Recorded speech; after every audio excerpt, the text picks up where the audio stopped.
Krunchy. Stays crunchy. And milk. Oh, I look. To you, it might not be anything. To me, it is a delight to do this every week with all this, with what I call these bells and whistles, because I just like the way it all looks. It looks good. It makes for an entirely different way I have to edit the show now, because everything's baked in, so I don't have to go in there and add stuff and mess around with it, which makes for just, in fact, a very easy edit. The more difficult, the more challenging edit is, of course, doing the video version, but it's not. That's only because I challenge myself.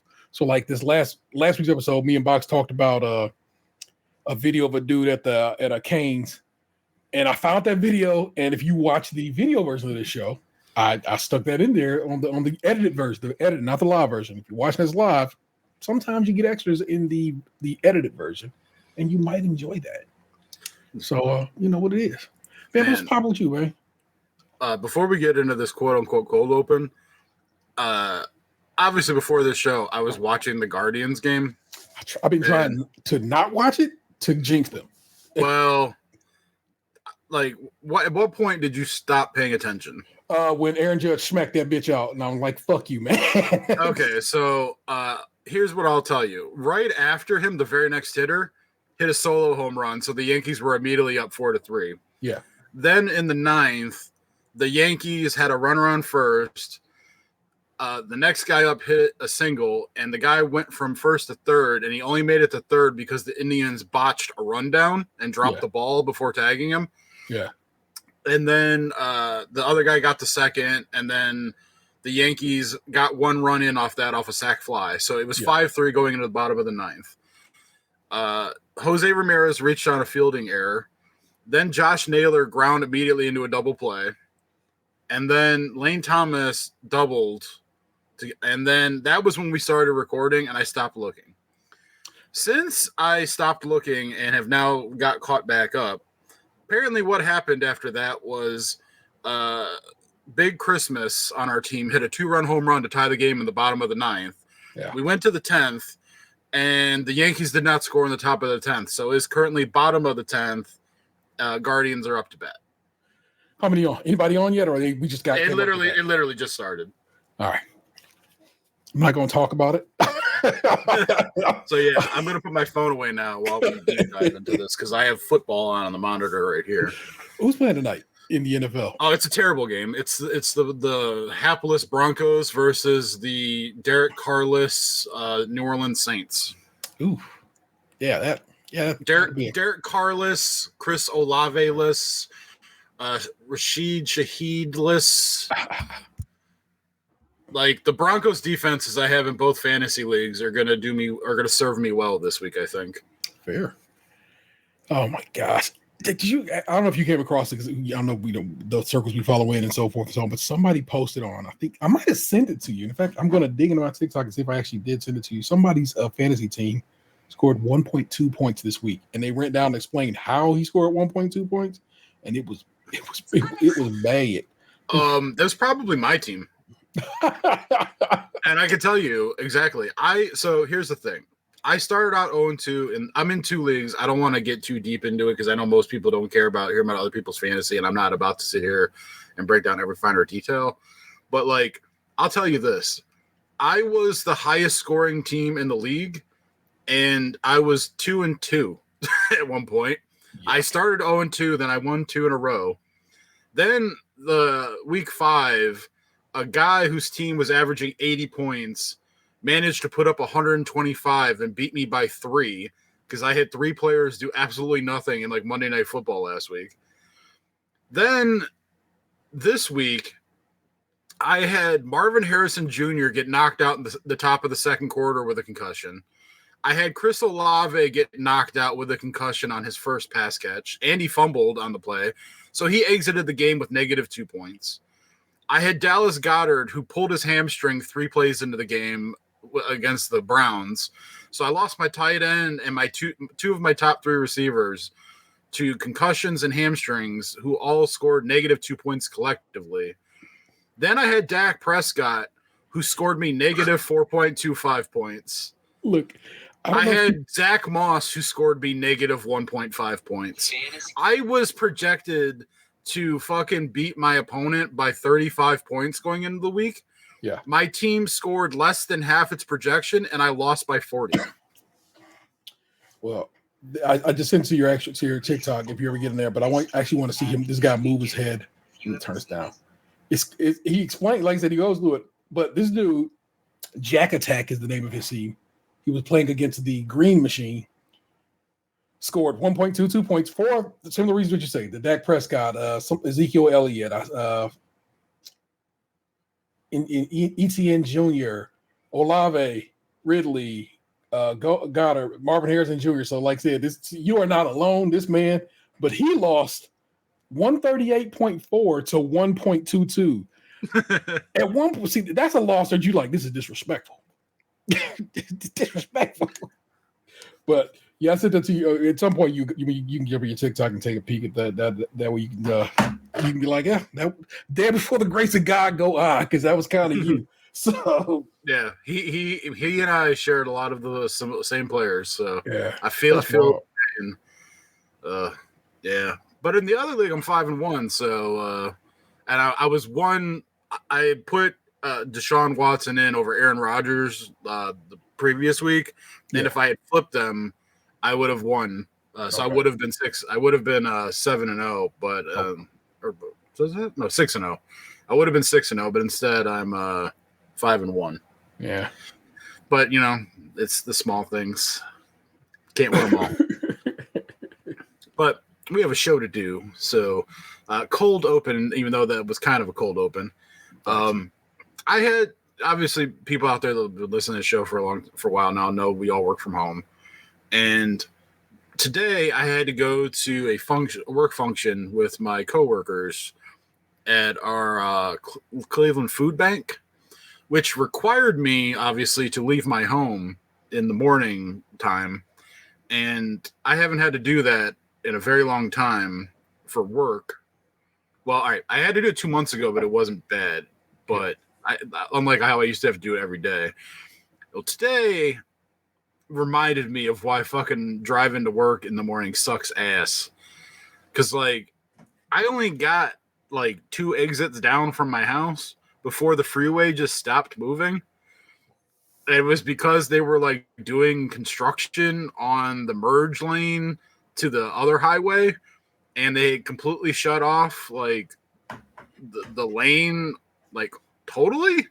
Oh.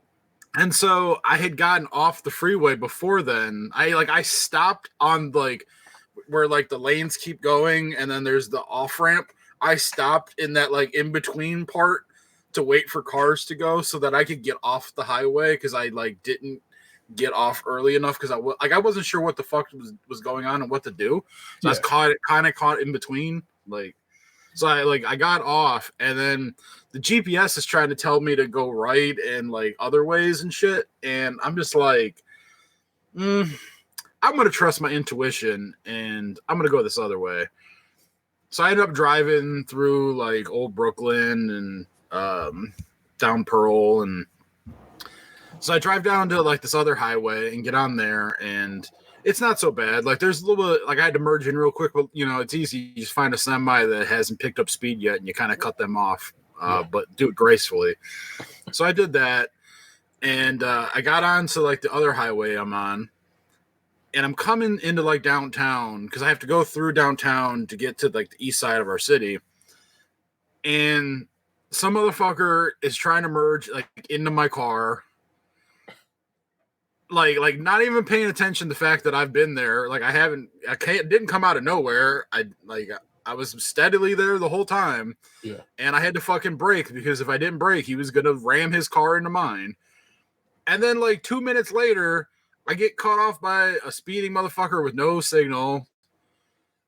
I'm just all right. So I'm dealing with lane closures and before that, I ran into one of those assholes that's behind you at a light, and he's on your ass, and he's you can sense the fucking rage and desperation coming out of their car because it kind of comes up on you fast, and then it's jittering back there.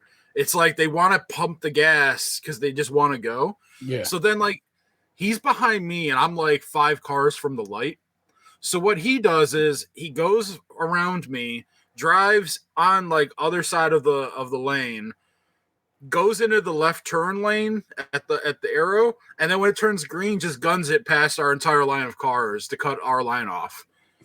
So it was like I was like 15 minutes into this morning commute today, and I was just like, this is why I work from home, and I shouldn't. I could understand sometimes why I have like I miss the office environment to a degree because I miss some of my coworkers' interactions and kind of shit like that. But like, I don't miss fucking dealing with these fucking idiots in the morning and their bullshit with the morning drives. Like, it's like I felt like I'm not driving. I feel like I'm just dodging getting hit. Yeah. So I told you last week Vanessa had jury duty and actually got on the case. So this whole week, well, no, not Monday, because Monday was Indigenous Peoples Day. I myself have been driving downtown to get Vanessa down to the Justice Center for her jury duty, and I don't miss that at all. And I'm glad I didn't have to park because I really would have been in some type of way. I just had to kind of get her, hit the side over there where it says only cops can park here, and I have parked there several times over this last week plus, and was like, oh yeah, only cops are supposed to park here. I'm surprised I didn't come get yelled at, but they didn't. And so I had to get her down to jury duty. So I too have been having adventures in traffic, but it's the sure way, and you know where I'm at on the shore. I'm saying it's that quick get it to West 6 and just jump off. So it's not too awful. In Ontario, still great. You can still it's still so wide you can bust that U-turn out and just head right back to the shoreway to come home. So Guardians won. Oh, thank the what was the count? 6-5? 7-5. Someone David Fry hit a 2-run home run. There you go. We've been leaving people straight at this entire series on base, y'all, and it's like just been very, very frustrating because we can get on, just can't bring them across the plate. But yes, good shit. It also means that the Yankees won't win here. So not that I don't want the Yankees or the Dodgers to win. I hate that bullshit because it's just probably gonna end up being that LA New York series all over again. I'm like, Jesus Christ, that's like one of the oldest like series in baseball from when they was the Brooklyn damn Dodgers. Nobody wants to see that shit no more. Fuck out of here. I saw that the Dodgers, Ohtani led off the game today with a home run. Yeah, man. They're up 3-1 right now. They put in that work yesterday, bro. They really kind of mollywopped the fucking Mets. So I didn't know that until you just said that, but I do see that they're winning the series 2-1, and they're currently up 3-1 in the bottom of the third. Yeah. So I'm conflicted because like I don't root for New York teams. I don't root for the Los Angeles teams. Like I hate them. Like I have no justifiable reason that they've ever done anything to me necessarily. Like the Dodgers in no way have done anything to me in my baseball life. Yeah. But fuck LA. and it really comes from the Lakers. The Lakers have poisoned any possible chance that Los Angeles has for me of giving any positive energy towards any of their sports franchises. Fair. I always root for the not root. Trust me, I'm not rooting for the Angels or anything like that there. But I usually have a little love for my little secondary teams. That's why I don't mind the ideal of the Mets winning, but clearly they're not going to, because I'm like, people in Queens fuck with the Mets. And that's about it. You know what I'm saying? The Mets is a real, like, that's some, I don't even know what stadium they playing. It's definitely not Shea Stadium no more. And your boy just old. But whatever stadium the Mets playing, like I said. Wasn't it like City Field or some shit? Man, like one city and whatever the Yankees play in is whatever they play in. So it's not that I'm like say cheering for a New York team. I was right. It's City Field. City Field. Yeah. Did you go to City? You went to City Field? I had tickets and we're not going to open that wound, but I did not get to make it there. I'm so sorry. Forgot. But if it's the Mets or the Dodgers, and I'm not gonna lie to you, Shohei Ohtani, once in a lifetime player. Like if my grandkids were interested in baseball, I could sit and tell them about how I watch Shohei Ohtani play. But yeah, and it's kind of interesting in that like he probably had like his interpreter as a scapegoat for gambling. said the same thing, baby. I'm like, he's gonna skate on it, like unlike Pete Rose, and then he'll go down as like the greatest player ever or something. But all in all, yeah, he was just like, man, you better take the fall for me. Or it's probably like, hey man, you know you bet some too. Just say you bet it all. We good. You know I'll take care of your family. Yeah. He leaves like almost immediately. When the season's over, Shohei go right back to Japan. He don't be kicking it in America like some people do. He's like, no, baby, I'm headed right back to the house, and I'm not to be fucked with a bother. I mean, I can't blame him. Like from stuff I've seen in Japan, it's nice. Yeah, it's all vibes. Anywho, that was a kind of a cold open. It was kind of a little all over the place, but let's let me pull my show notes up. I think it was right where it needed to be. That's what's up, and put them on this side of the screen. So I'm kind of looking like I'm looking at the camera, even though I'm not. I'm looking at these this Windows document that I opened.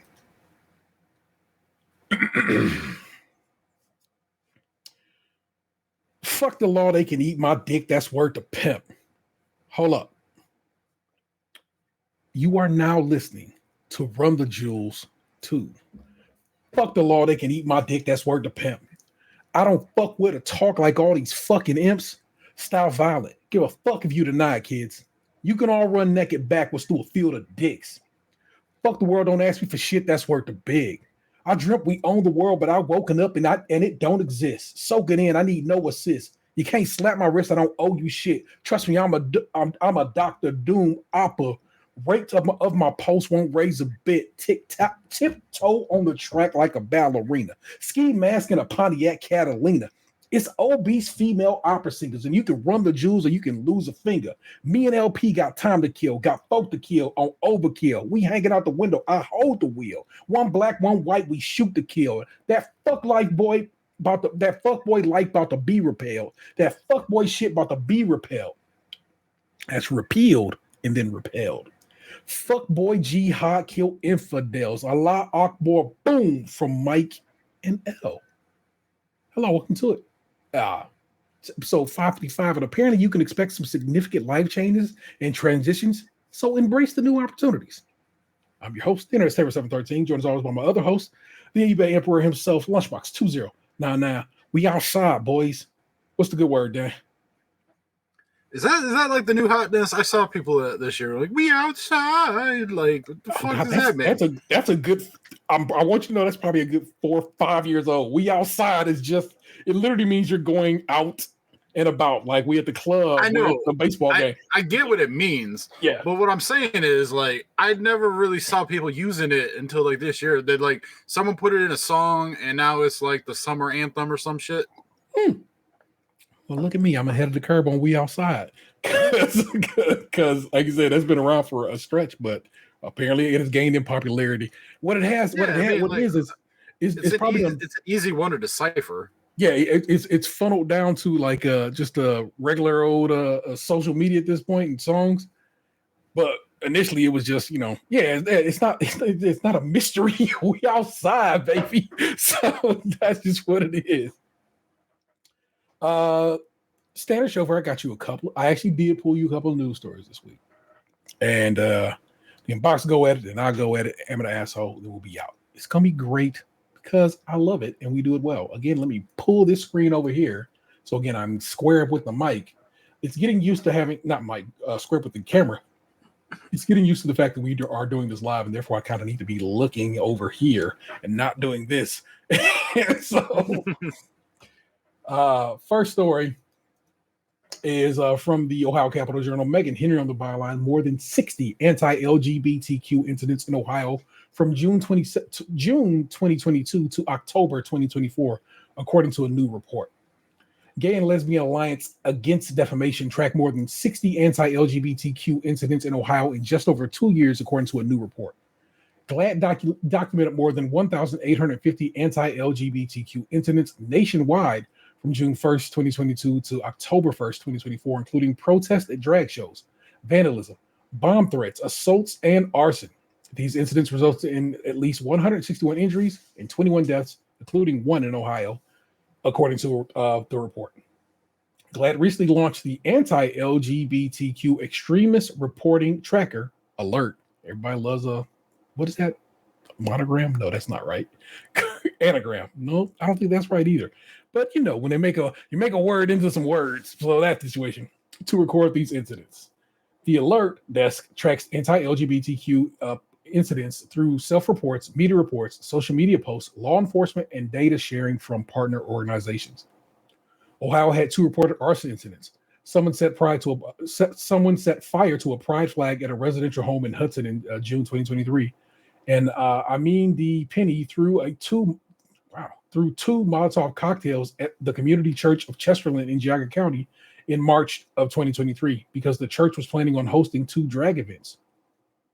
Penny was sentenced to 18 years in prison, according to the U.S. Department of Justice. There were 2 reports of assault in Ohio. A transgender woman, Kasim Omar, was shot by 2 teenagers in Columbus in June 2022 and died from her injuries last month, according to the Columbus Dispatch. The other reported assault happened when a Cleveland man assaulted a gay man and used homophobic slurs in June 2023. Ohio had 24 reports of anti-LGBTQ protests, 15 reports of propaganda distribution, 13 reports of verbal or non-written harassment or threats, and 10 reports of vandalism, theft, property damage. Even though the number of hate crimes are dropping, the number of hate crimes targeting LGBTQ plus is on the rise, according to the FBI's latest annual report. There were 2,402 incidents relating to an alleged victim's sexual orientation in 2023, an increase from 1,947 the year before. There were 547 incidents related to an alleged victim's gender identity in 2023, a jump from 469 the year prior, according to the FBI report. Many of these incidents, like protests at pride events, don't meet the criteria necessary to bring legal charges. They aren't included in most official hate crime counts, according to GLAAD's report. We must recognize that the impact of these acts on local LGBTQ communities is felt regardless of whether or not the incident is prosecuted.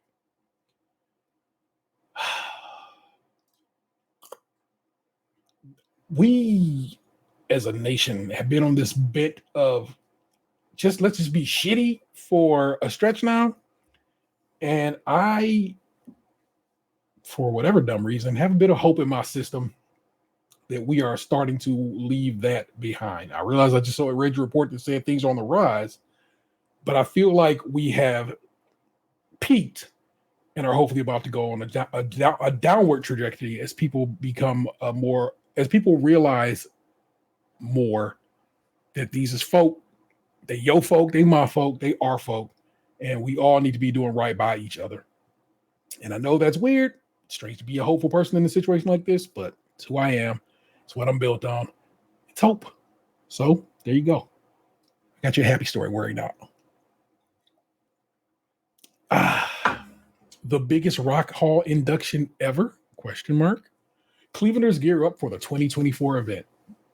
This is Michael Norman on the byline from Cleveland.com. Cleveland, Ohio, the private jet traffic at Burke Lakefront Airport, just to the east of the Rock and Roll Hall of Fame, is about to get very busy.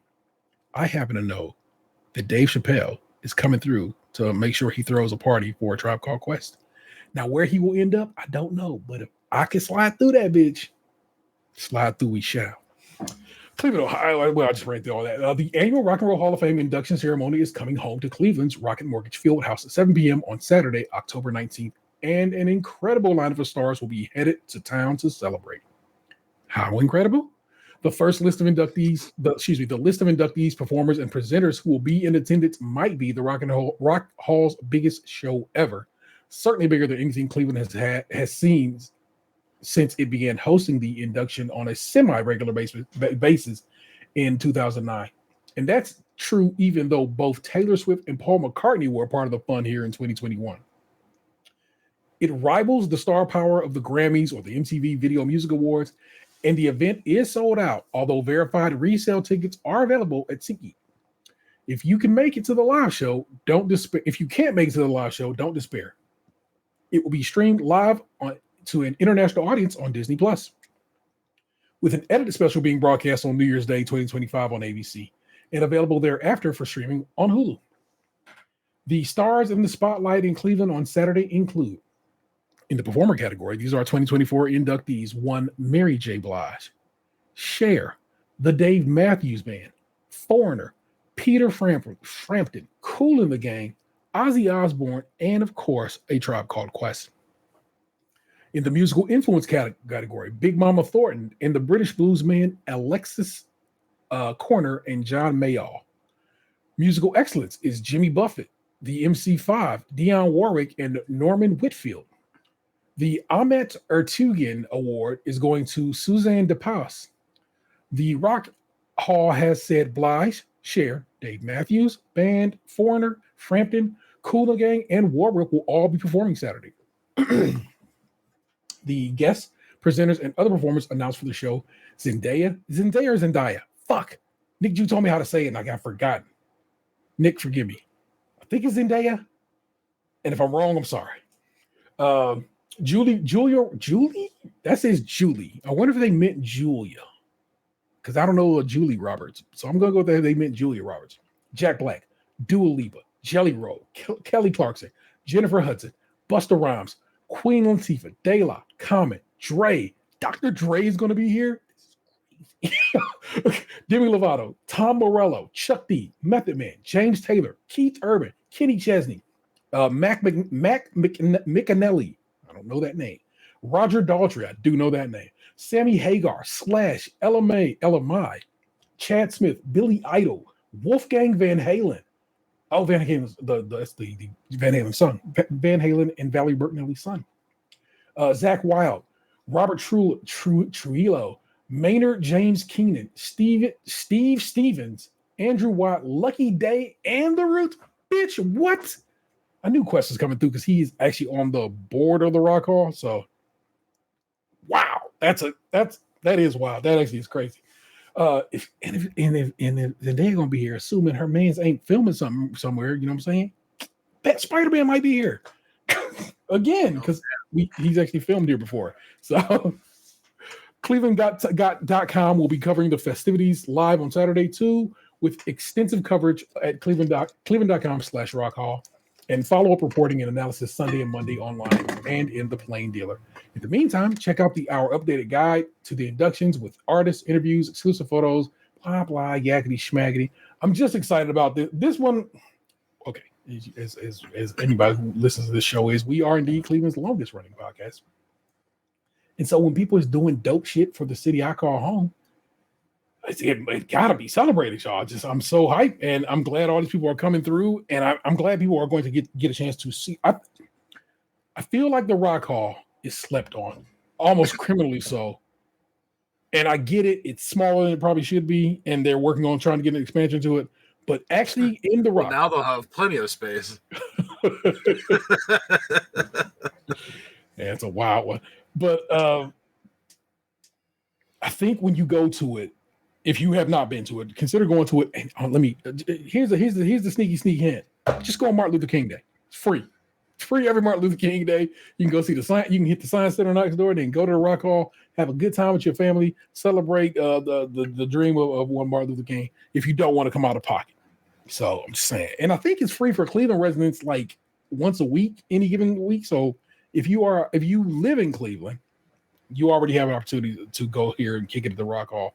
It's really great. It's something special. And I haven't been in a while, and they swap stuff out. So I actually should go back because there's things I haven't seen clearly in the time since I've been there. So that's what's up with that, man. Hope you enjoyed that. That's our news for the week. As always, first up is Tatum, but Tatum's not here. So it's actually story time with Lunchbox. But wait, I told you last week I'd have something special for you. So here, now, going forward, this is what happens when I say it's time for some story time with Lunchbox. Watch this. I hope it's like the Wonder Years where like you got me like playing in the front yard by a white picket fence, and then like me looking lovingly into like my crush's eyes as I kiss for the first time, and then all of a sudden I'm getting on a boat to war.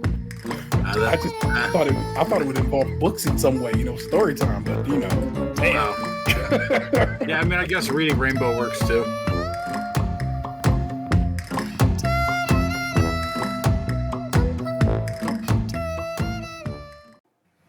You know how proud I am of that. I'll have to go back and rewatch this so I could actually like hear the audio of it. But I could tell a lot of TLC was put into that, and I appreciate it. Basically, I just cut out exactly what you said you wanted. Found clips that matched it. Actually, probably want a better white picket fence situation because that one, even though it's a video, is pretty still. So it's kind of like just like looks like a whatever. But that's pretty much what it is. It's the audio of you saying what you wanted in your opening. Me mentioning that I wanted books, and then you saying, "Well, reading Rainbow works." And so I, of course, found a lovely rainbow at the end. And in the sky. So it all worked out. And I found that I worked on trying to find a song, and I like the way that song sounded. It's just happy enough, but not goofy enough that I really enjoyed how that worked out. So that is what you will get currently. Like I said, I might tweak that fence situation. But I was really happy with the rest of how that worked out. I stayed up way late last night working on that.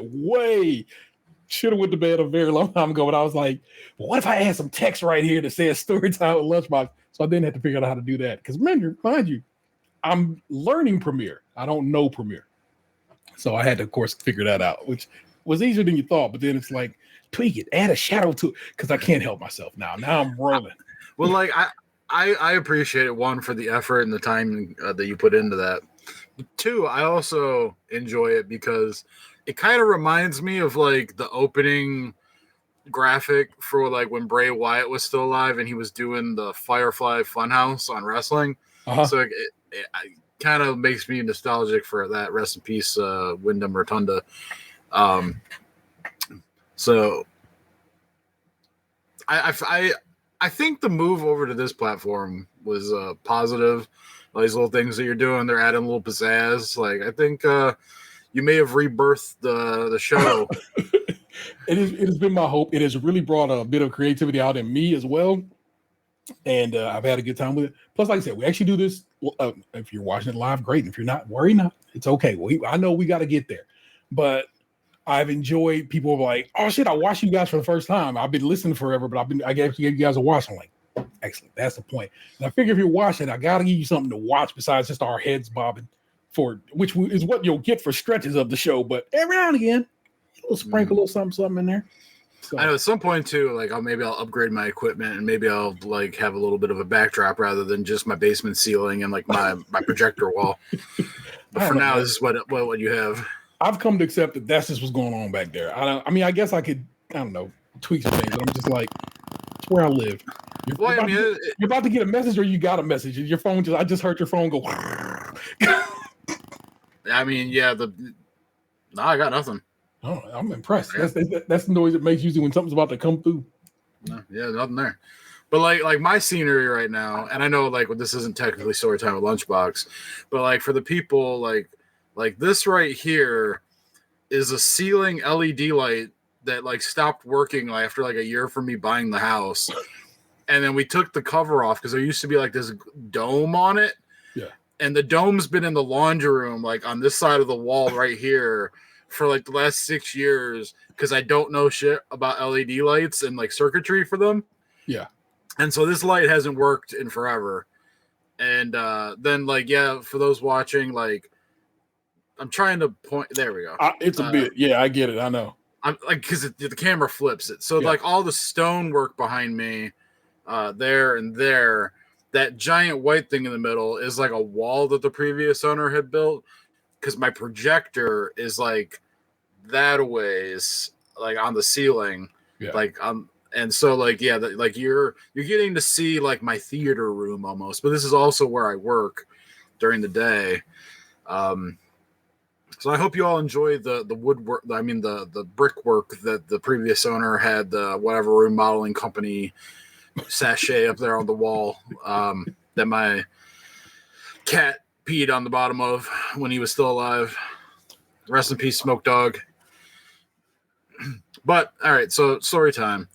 I would say I think she's been on it, doing it since like July, maybe June at this point. She told me the other night, and I don't remember. My stepmom, she started doing like weight loss injections. Yeah.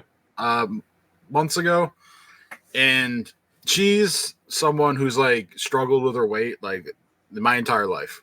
Yeah. And this was the first time where I feel like she's found something that's actually working for her. She's like the other day when she was showing me, like, she's been tracking everything. She's got like extensive notes, all this kind of stuff. And she's down like 31 pounds. Excellent. And so not to divulge too much information, but basically there's been stock acquired enough that would last our entire family a year so that we can all do weight loss injections. Okay. I know your doctor had spoken to you about it. So my doctor put in the rec and my insurance declined it. They wanted more information for an appeal. I supplied that information to my doctor, like about the appeal process. Yeah. And then my doctor's office never answered me. And then I got busy and forgot to follow up with like, hey, did you appeal? Like, I probably still can. For sure. Because I had 180 days before like they couldn't appeal again or something. I don't understand why you need to appeal. Like, if they just keep putting it in, or you could just keep telling them no. But like, what happens if like 6 months from now there's like an actual like my A1C goes through the roof? Are you just gonna still tell them no because they asked like 6 months ago? Like, that's stupid. Yeah. But yeah, my doctor tried to get me on Zepbound back at the end of July, like, because I didn't have a good like 6 months from between my early in the year visit to my middle visit. Like, I didn't really made no progress. I was going through a lot and just kind of lost focus and staggering. And so he was like, why don't we give this a shot? You know, because I'd rather do that than like bypass surgery or whatever. Yeah, for sure. So obviously, like, my doctor thought it was a good enough idea for me to try it. So obviously he was like on board with me doing it. So my stepmom's been doing it like through like she got in through like those telehealth companies. There's been a bunch of them because Eli Lilly was technically in a shortage for the materials, like the peptides that go in the shots. So when that happens, I learned all this from my stepmom. Like, just like I said, she's really into it now. That's working, and it's kind of like when you get into a new hobby and you're really excited about it. You start doing research and learning everything, and that's what this has kind of become for her because she's seeing real progress. And so she was like telling me about how like when there's like a declared shortage, that other companies can start producing it to meet the shortage. So that's why all of a sudden all these like telehealth companies popped up out of nowhere and were like, you know, schedule an appointment with us. It was like Hims was doing it. I saw this thing called what she was doing was Mochi. I've seen like ro.co or some shit like that. There's just so many. Well, then I guess like last week the government was like, oh no, the shortage is over. So now you all got to stop doing it. And, you know, basically just handing Eli Lilly like their monopoly back. Yeah.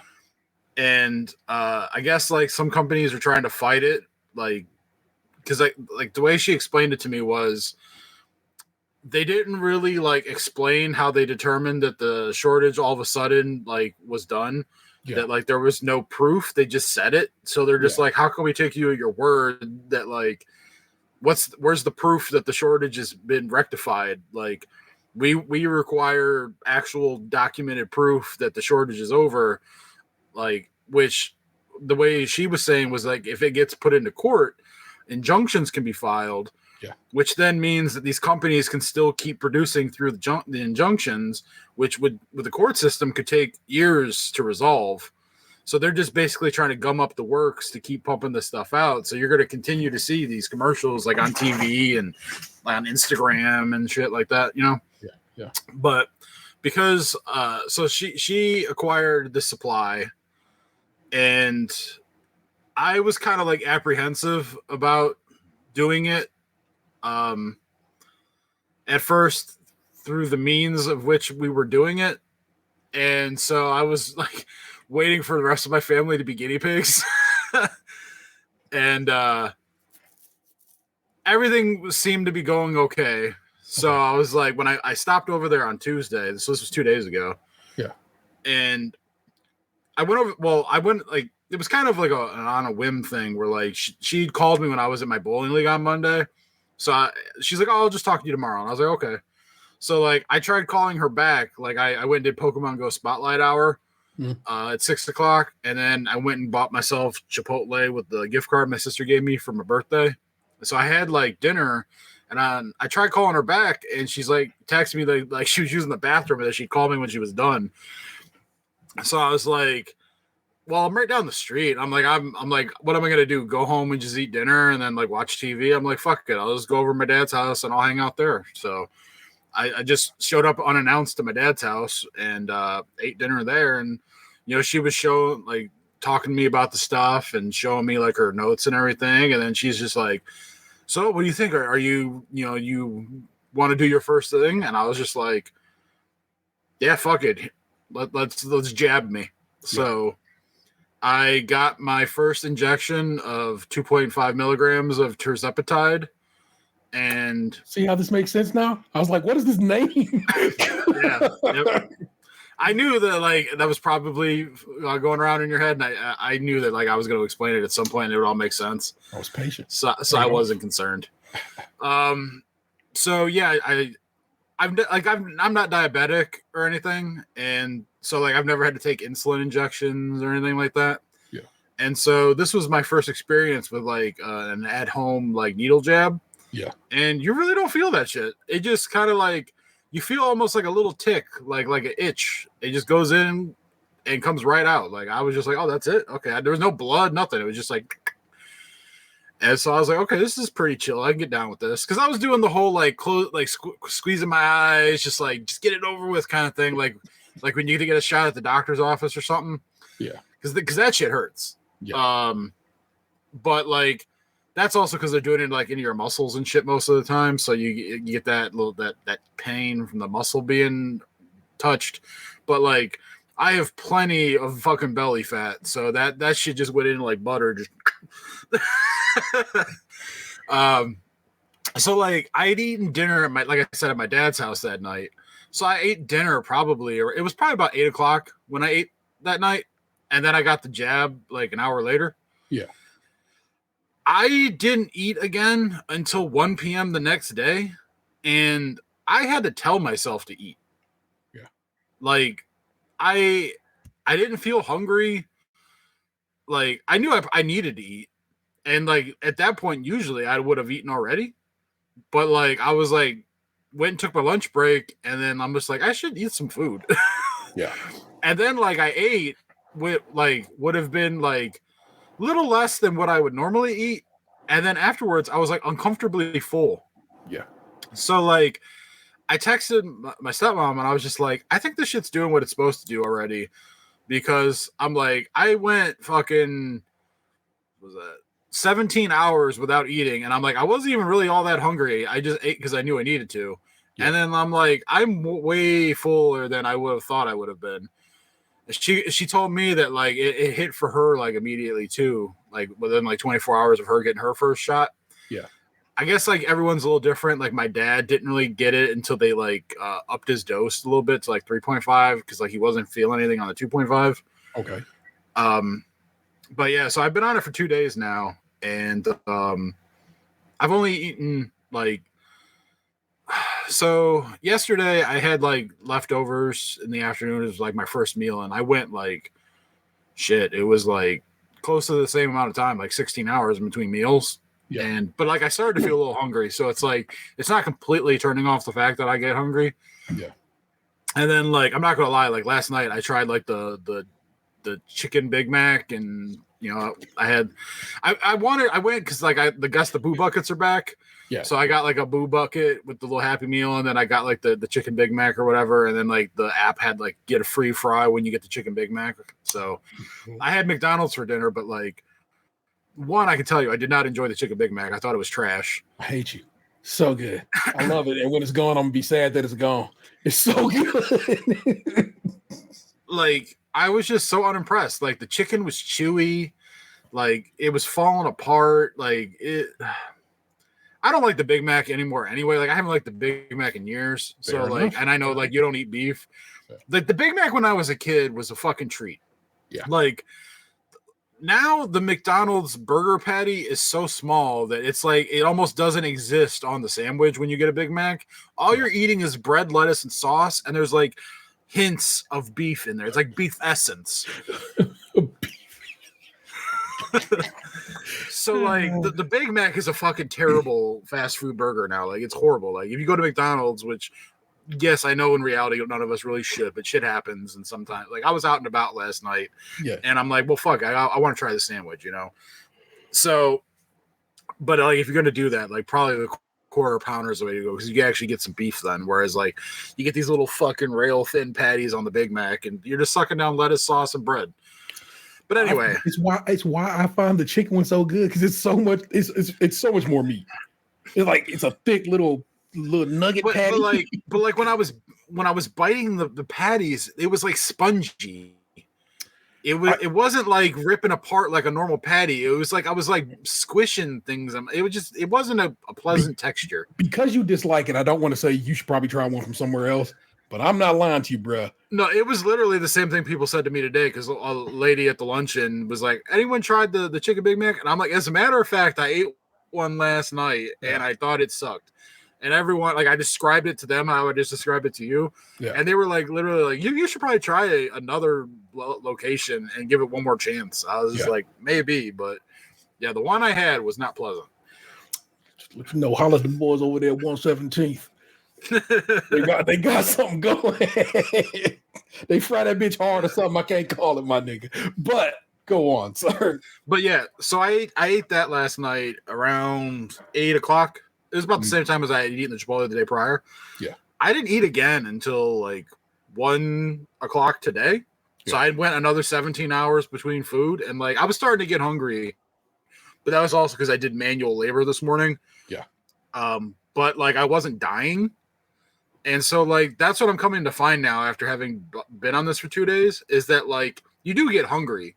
Yeah. But the amount of time between when you eat and when you start to get hungry really starts to stretch out. And, like, you kind of have to remind yourself to eat. And so, like, I can see how this is going to go. Yeah. Apparently, like, the tirzepatide, like, there's, like, different, peptides, which is what tirzepatide is. It's a peptide. That's what's in these shots, like Ozempic, Mounjaro, like they're not all necessarily like tirzepatide. Like Zepbound is tirzepatide. Yeah. The other ones have like there's different peptides that do similar things, but they have different names. Like there's like Segmalud or something like that. That's like tirzepatide, but it's in some of the shots, and like their effectiveness is like. It varies depending on the type of amino acid. Whereas, like, supposedly tirzepatide is like the best of the best right now for weight loss. Yeah. Like they say like estimated like average weight loss for tirzepatide is like 22% of your body fat or something like that. That's crazy. Over time, you know, obviously like I think it's like over a year or so.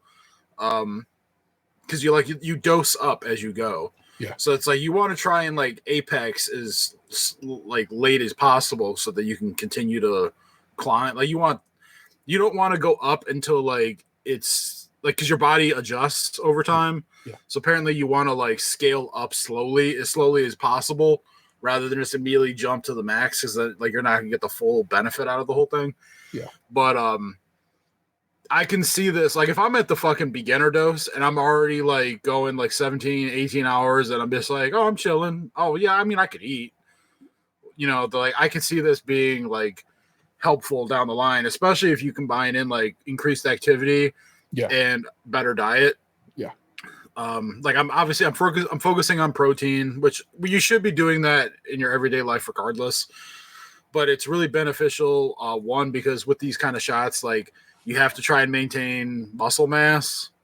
And so eating protein is a good way to continue to maintain your muscle, which your body needs obviously to survive, but also helps, you know, your metabolism. So you burn fat.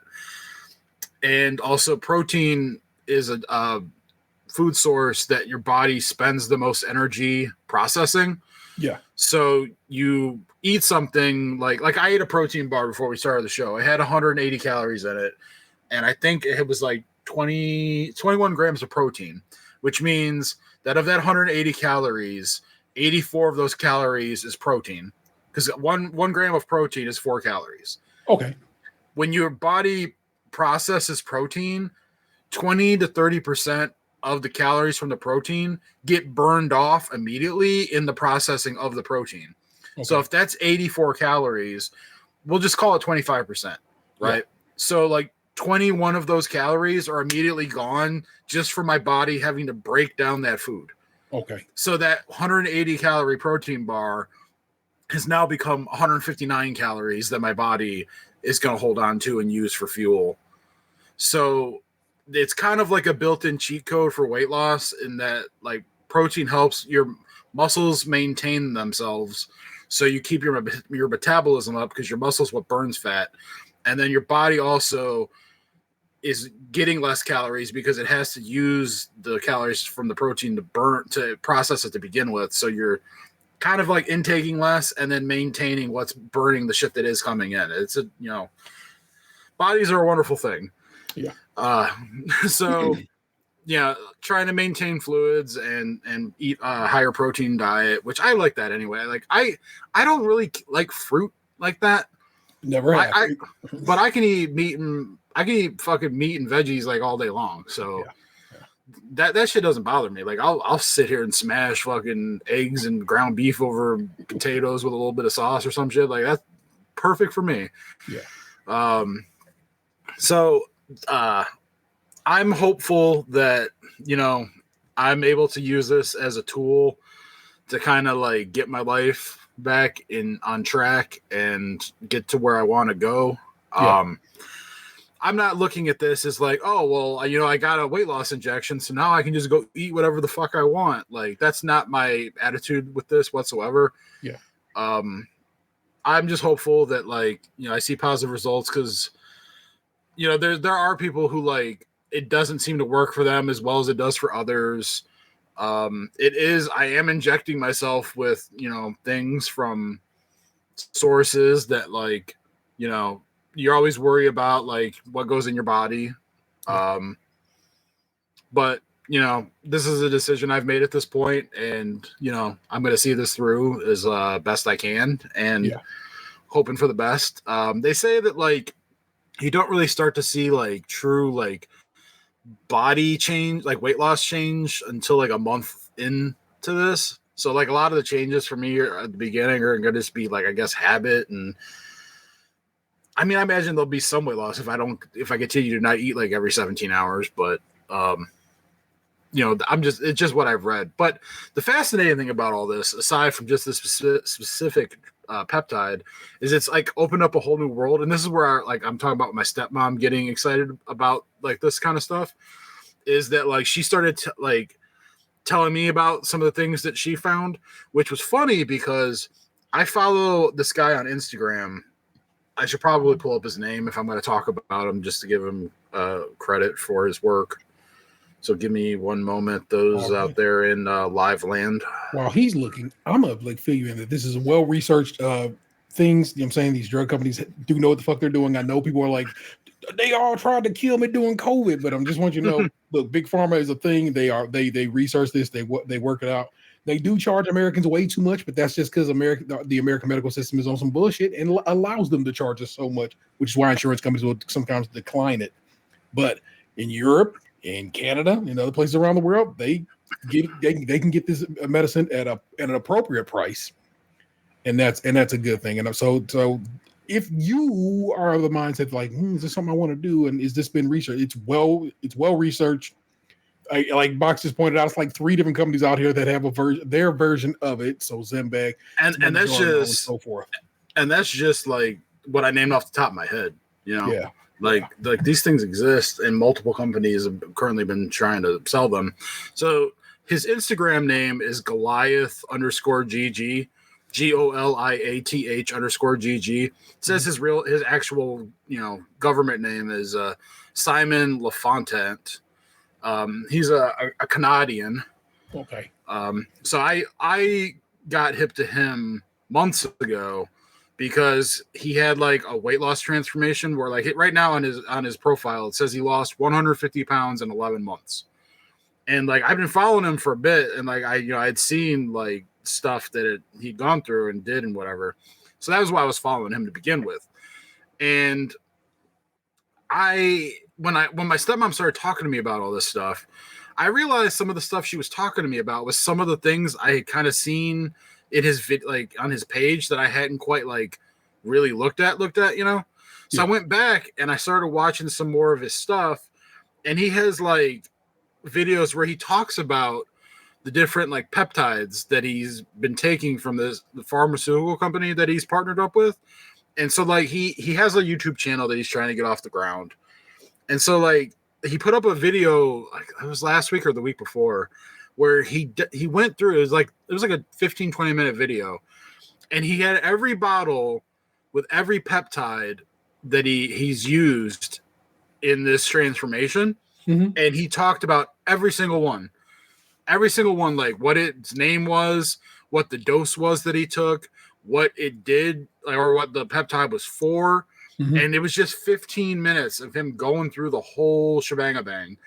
And so like I watched that video, and then when I went over to my dad's, I was talking to my stepmom about it because she was showing me like her setup and everything, and she was showing me all her notes. Like I said, she has like a notepad where she's been learning about this stuff, and so she's been like writing down the names of the various peptides and what they're for and their dosing and all that. Like she's gotten so into this, and so I was like going over with her. I was like, oh shit, I just heard about that, and I just heard about this one and this one. And so like I showed her the video, and she's like, all the stuff he's naming that he's used on this weight loss journey is like shit that's in her journal. Okay. And so it's like, I'm like, it was crazy seeing like these two worlds that were brewing in front of me just all of a sudden collide, and it's like everything's falling into place. It felt like it was like a fucking sign or something. Yeah. Where like, you know, like these things sought me out is what it felt like, divine intervention.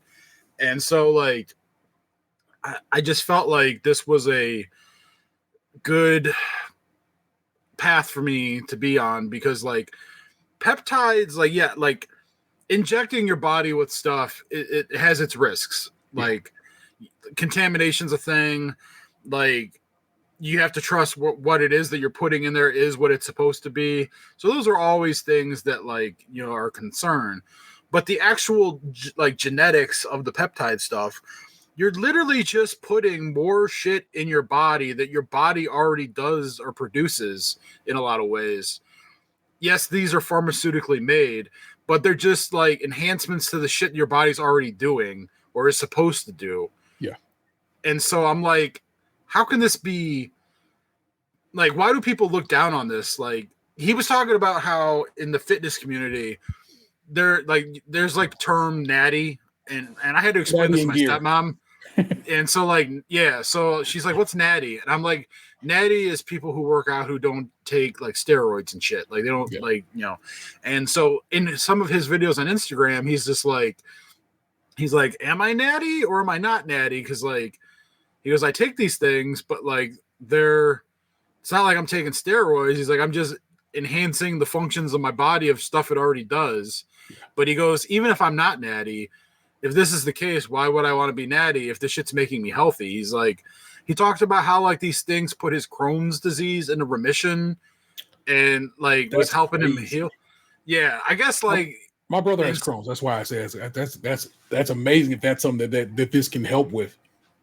Yeah, like when we're done with this, I'll send you that video of his where he broke everything down. Just if you want to watch it, whatever. I'm not pushing anything here. Not like I have to get a referral bonus or anything. Boxes, nobody's witness.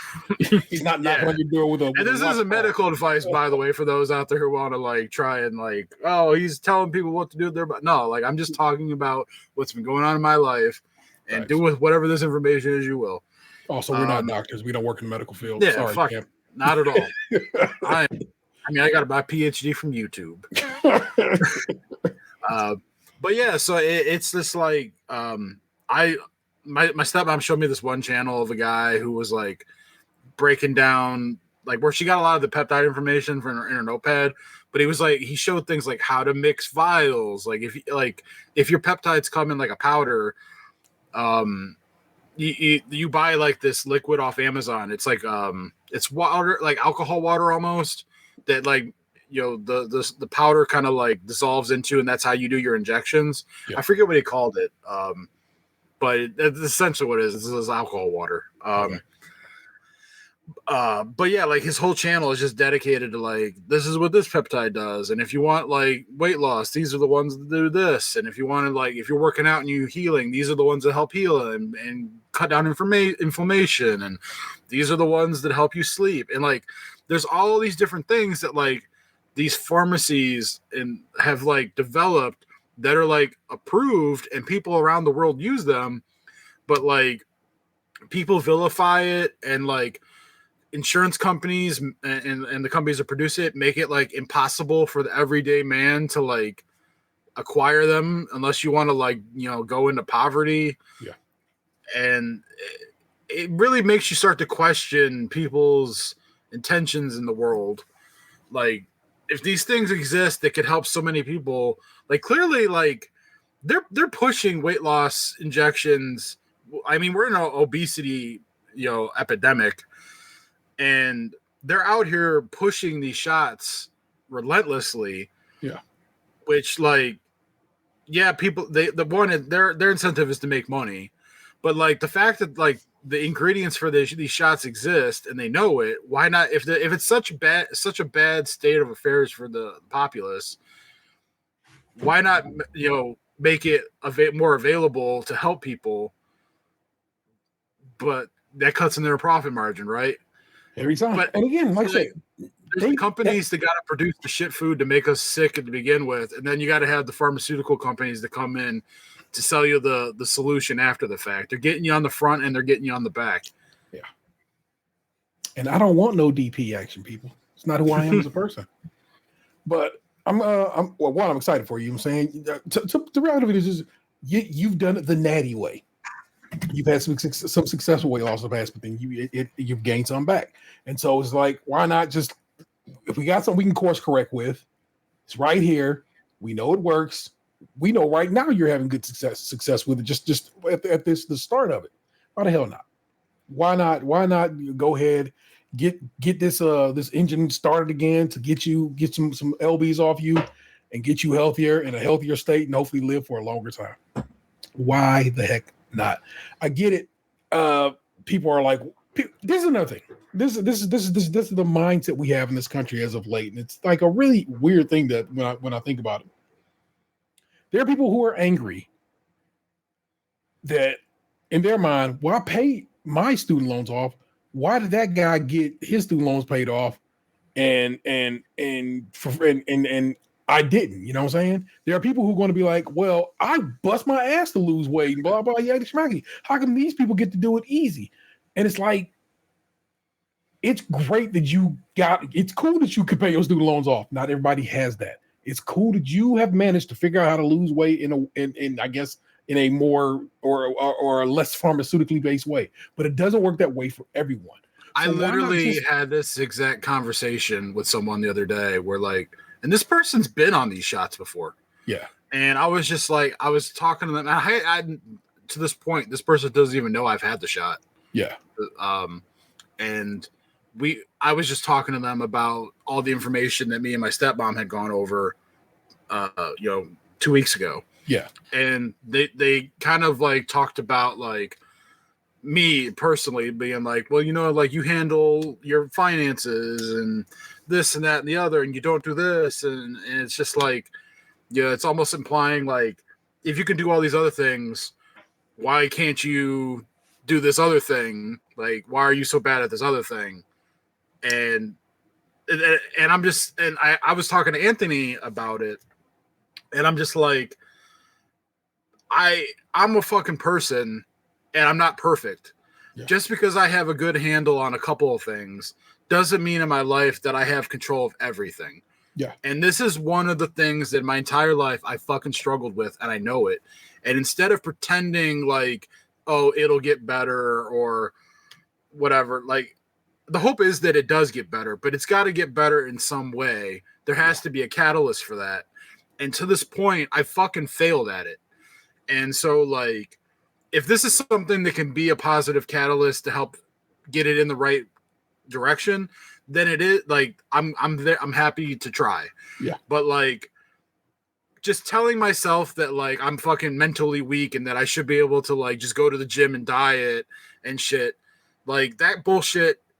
It's not bullshit in that it's not like a true thing, but it's just something that I'm 39 now, and I've done it a couple of times, but I've never gotten to the finish line with it. Yeah. Every time I've gotten to a certain point, I've hit a fucking wall, and then something happens, and then I just end up back like where I started. And so it's like, I clearly don't have a good handle on it. So how long am I going to fucking juggle my life in my hands, praying that like I get the fucking willpower to like wake up at 5 a.m. every day and drag myself to the gym before work and be miserable, but like pretend that I'm happy because like I'm getting my life in order or some shit, like selling myself some fantasy that I don't believe. So I'm just going to be miserable all the time. Not like what kind of life am I living there? Like, not to, like, if this can get me, down that road and I'm not wanting to fucking kill everybody around me and I'm actually enjoying aspects of my life, yeah, then why the fuck not? Like, as long as this doesn't like give me like stage 7 thyroid cancer or something, then like why the fuck not try it? Like everything else to this point, I fucked up. It's worth a shot. 100%. Truly it is. You're not the type who would let anyone sway your thoughts, but I'm just say it out loud to you, and I'm saying out loud to you to listen. Let no one sway you. If this is working for you, if you are, if this is something you've spoken to with your physician about, and they seem to think it could work for you, then have at it. Have at it and see if it works for you. And if it does work for you, congratulations. You're not being judged from this operation. And anybody who is judging you, maybe you got to look at them sideways. Dr. Seuss said this shit, and I repeat it from time to time. Those that matter don't mind, and those that mind don't matter. Keep that in your head at all times, because trust me, the people that matter in your life ain't going to be fucking with you in a way that would make you feel less than or not as great for not doing it the right way. There's no right way, especially in this situation. There's so much things behind the scenes behind why people are bigger, and sometimes truly, I'm not just trying to have magical thinking. I'm just saying it's just genetics. Yes, there's a sprinkle of genetics.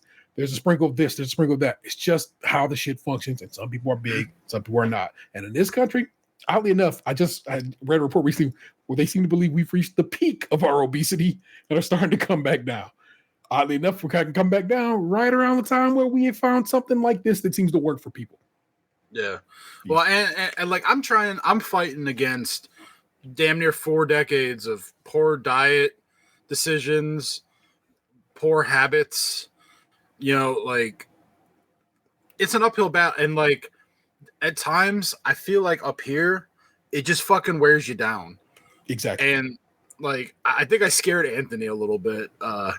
Cause I've been texting with him a little bit about like, and I know like right now he's dealing with his own things, but like, so I think I kind of like put him, a little worry into him that I didn't mean to, but like, I get like looking back on it, like some of my texts may have sounded like suicidal in nature, but they really weren't. I was just trying to express that like I get fucking tired up here, of like knowing it's knowing the state that you're in and knowing that you're fucking failing is mentally taxing and exhausting for sure. Because it's not like you're intentionally self-sabotaging, like, oh fuck, I don't want to, be healthy and live a long life. I'm just gonna like, I'm sure there might be some people out there that like don't give a fuck and they're just like, yeah, I don't give a shit. Chocolate cake is delicious. I'm willing to ride this out. But like, it's different when like you have a desire to not do this shit anymore, and you've been trained. It's like a dog learning how behavior with treats, and they know every time I hit this button, a treat's gonna pop out and go into my mouth. it's like, okay, well, I'm hanging out on my TV on a Friday night, or my living room on a Friday night watching TV. I'm just chilling. I don't go into that with the thought of like, well, shit, let me go in the kitchen and get a fucking ice cream bar out of the freezer. That shit just fucking happens. And it's like, it happens so much that you end up like this. And it's like, there has to be a way to break the cycle. And to this point, I wasn't able to do it with willpower. So fuck it. Pharmaceuticals, here we come. Facts. Again, I'm riding out with it. Fuck them. I hate to be that way, but sometimes it gotta be that way. It has to be that not we ain't gonna agree on everything, and that's fine. And so, thank you for sharing that, man. Thank you for sharing that with the listeners. Thank you for sharing that with me. I'm very happy for this, and I'm hopeful to see hopeful the direction it goes. And wish you, of course, all the best on that shit. That's dope. I don't have a tea time segment. All that work I put in was for my man boxing segment. I have not invented anything yet, but you know what? I got my mug here. Pinky's out. Did I clean that up? Already emptied it, y'all. Sorry, I drank all my tea. But some story time with tea. Some tea time. I meant to talk about this last weekend, but we got Box had to catch up on things, so we ran long and so we're just gonna rattle down some things. These are brand new glasses. These are Polo by Ralph Lauren. I'm so fancy. They are really nice. I want you to know, like, they swag the fuck out. Last time I bought glasses was at some point last year. My glasses show up at the fucking eye doctor. They're wrong. Lenses like that thick. I'm blind. Don't get it twisted. Your boy can't see well, but they're supposed to. I pay for what's called high index lenses, so they're supposed to make them skinny. So they had to immediately take them bitches back and send them back out to get properly ground down to the size they were. But they were also supposed to be progressives because again, I'm old, which means little text is a little difficult to read. And so the bottom of my glass is supposed to be magnifying, and the top of my glass is supposed to be regular, standard vision. And they didn't do it. They gave me a fucked up ass pair of glasses last time, and I was very unhappy about it. And I was adamant this time, I'm like, look, please get this right. Make sure it's tight and we'll be good. And they said, okay, your glasses will be back on the 20-something of October. A week after I went to the eye doctor, they were there. They hit me up, and then I was worried. I was like, But the lab lady at the eye doctor was like, I want you to know, I personally did these glasses for you. I checked everything. I made sure everything was as it's supposed to be. These glasses are 100% for you. I saw on your record how you had some jacked up shit popping off, and I want to make sure that you were accounted for this go around. I'm like, extra dope. Thank you for that. And so she came through. So dope. I got the fresh fly spectacles. They're lovely. This is the first time I've bought glasses in years without having my child right next to me to assist me. I want you to know every frame I picked up, I put on, took a picture of, sent to my kid while he's at school. and these are the ones we decided on. My kid with the homecoming had a great time. Our team won the homecoming game for the first time in the I guess I want to say 7 years of me having children in this high school from when his brother started and now his senior year. And so that's actually pretty dope that we won. I talked about this. Where did I talk about this at? I think I talked about it on Cadillac. Vanessa's niece was out and about and was like, hey, yo, I saw this couch out here. And like she goes, I think it looks really good. It looks really solid, really quality stuff. And she's talking to us on the phone. And Vanessa was like, what do you think? And I'm like, bro, I'm not tripping off of it. So her niece snagged this, from the curb couch. Don't get it twisted, people. Your boy worries about bed bugs as much as the next man. But it's just a wood frame. So they snagged it. Her dad came, it was like at her sister's house. Her dad came through, looked it over, was like, I can shore this up some and put some new planks down across it and nail some shit in and hooked it up. And it has made for a pretty solid couple of pieces of furniture that I have brought in the house. So if you can see over here, there's a whole nother couch in my house right now, Box. It's a nice little wood joint, it's a nice little chair over here. Lots of furniture in the crib right now. I left it on the porch for days. I was like, it made me wood, but I don't know what if there's something in there. And then I made sure I cleaned it off and so forth real good. But Vanessa bought new cushions for both of them, and so it's lovely. That's a little whatever there. So a little bit of new furniture in the house. My kid I got a call from an email from my kid's school that was like, your kid has not had this shot. If they don't have this shot, they can't come back to school after this date. That date was like 2 days after they sent that email. I was like, get the fuck out of here. What? So I had to hit my kid's doctor up and be like, hey, what's going on with this? And he's like, you can come in on this day. And I'm like, no, they told my kid can't come back to school after that day if we don't get this done like now. So they're like, oh, then come in tomorrow and we'll do that. So we ended up going to the doctor. My kid ended up getting 4 shots. I had to have my kid get this many shots since they were a baby. But of course they fine. They can handle it. So are these like new shots that I've never heard of or something? Like, so they basically have, well, because we've cured diseases in the time that you and I have been alive, but as it turns out, they give you shots for it's like meningitis. It's not meningitis. It's like a disease that you can get. What people seem to get it when they go to college, and so they try to get it before or whatever. So it's a vaccination for whatever that disease is, and so and it's a 2-stage shot. So the kid had never gotten the second shot.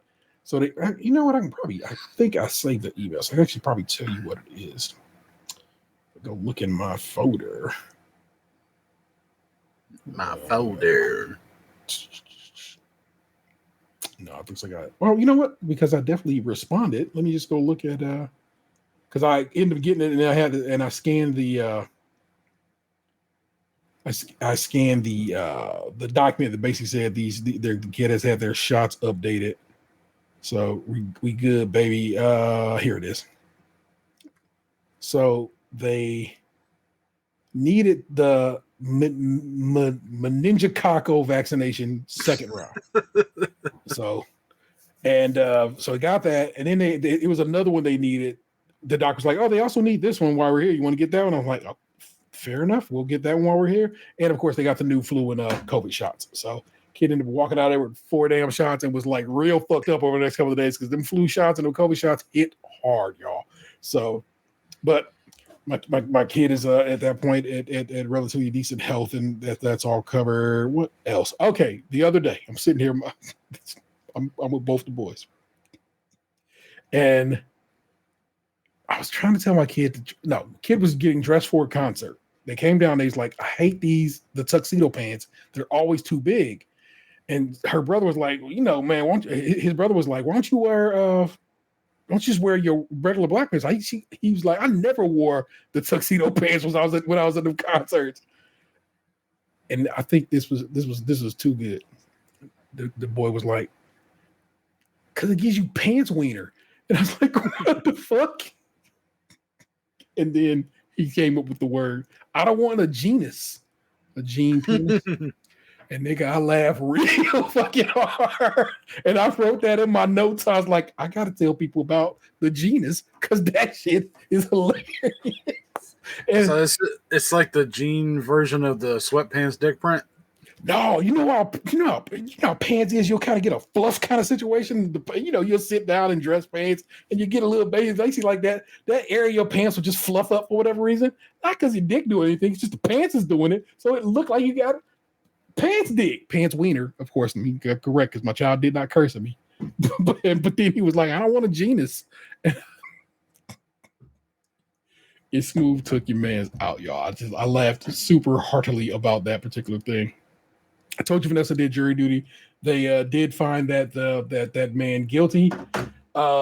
He did bad shit. And I'll tell Box about it when we're off the mic. I'm gonna tell you right now, if I'm telling you he did bad shit, think about the worst shit and then know that you are right. Bad shit. And fuck that dude. I'll be get put under the fucking jail. Ugh. Worse. But that's me. That's what's going on in T's world. I'm relatively good otherwise, y'all. Life ain't so bad. Family's good. Mom's good. Brother's good. Sister's good. We all outside, man. Vanessa's cousin had gotten married recently up in Toronto. We didn't get to go because it kind of not that the wedding showed up out of nowhere, but they were like, "Oh, we're getting married now," and so we didn't feel like we had time to prepare to get up there. But his parents gave him just a party, basically celebrating, hey, you're married and so forth and so on. So we were kicking it over at her uncle's house, and her uncle loved me. Like, that's my folk. We always I don't know. We just got a vibe. We vibed off the day. Her mom's side of the family is really great. Not knocking her father's side of the family, but her father don't even fuck with his family. So I'm just saying, I'll let you know what's up. And so we all just kind of hung out, and I got to hang out with who Dan calls Charizard. And turns out Charizard's husband knows of Dan's work in the realm of magic, which I thought was super dope. That Dan, I've told people, like, I get a little braggy about Dan's past magic success, because my man, was on the pro tour, and I'm always like, yo, my man was on the pro tour. He went to Hawaii off this shit. Let you know that shit's real in these streets. So don't ever sleep on the fact that my man Dan was once the magic man, as it were. And so I just like he was just happening to be talking about how he's been playing Magic again. He plays it on the computer. I don't know. Fuck. Probably it's either Magic Online or Arena. Yeah. So and I was just like, oh yeah, my homeboy played. Like I go, he play. Like he got tattoos on his arm playing, like and so forth, and has recently come back to the game after some years off, and he's like, really? Where was he playing it? And I go, because he was like, well, I used to play at like Common Grounds and what's that shop over there on Rocky River Road? Warzone Matrix. Yeah. And he said, yeah, I used to play Warzone. I go, I swear I think I heard Box say he played at Warzone a little bit back in the day. I played there like 3 or 4 times. Yeah. And so once 2 and 2 got put together, and I was like, oh, so I go by Lunchbox. Oh, I know that name. So then he got super excited because he's like, I know that name. So I hit Box up on the low. I was like, man, my man think he know you. And he goes, I don't know him, but hey, he was not any disrespectful way. No disrespect, never that. But he's like also like a good like so many years younger than us. So it's like that's probably what it was. He was probably as Box pointed out, he's probably coming in as Box is going out the first go round. So yeah, when I was going out, that was like the apex of my quote unquote Magic the Gathering career. Like I had a feature match on the website for like the one tournament. I obviously had won a PTQ in Pittsburgh that got me on that pro tour. Yeah. I had top 64 that one Grand Prix that I had the feature match on. I cashed another Grand Prix in Columbus. I had top 4'd another PTQ. I had a web match like that was streamed on Star City Games, like on YouTube. That's still up. I've watched it probably 10 times over the last few, so many years. Yeah. But it's still there. Like if you search MTG or Magic the Gathering, I'm right there. There's an hour long or like a 45-minute match of me playing. So that was local. Yeah. So like if he was following the scene. And we may have crossed paths. Like a lot of people play that fucking game. Like I don't know everybody. Like there are plenty of people I've played that like I don't remember their names and I don't like remember them necessarily. But that's just the nature of the beast. Like you don't instantly become friends with every single person you meet, especially when you're playing in tournaments in like different cities and shit. Like there are some people that I remember and like this is one of the crazy things for me. It was like some of the people that I used to play with on the PTQ scene. Now, like, are on the fucking, like, rules committee for the company, like Wizards of the Coast, Hasbro. They work for the fucking company. Yeah. There are people that I played locally, like, in PTQs and shit, like, that we knew each other, that, like, went on to win pro tours. Like, I missed a lot in the time that I was out of the game. And, like, I've caught up on some of that shit recently. I haven't actually played now in about a month and a half. I had a couple weeks where, I was out of town and couple weeks where I had a couple other things that were going on and shit. So like I'm not like I haven't taken like a break or anything. I've just been kind of preoccupied with other shit, but I should probably go up and play here soon. But I mean that's also what it is now. For you, it's back to just a good time little hobby.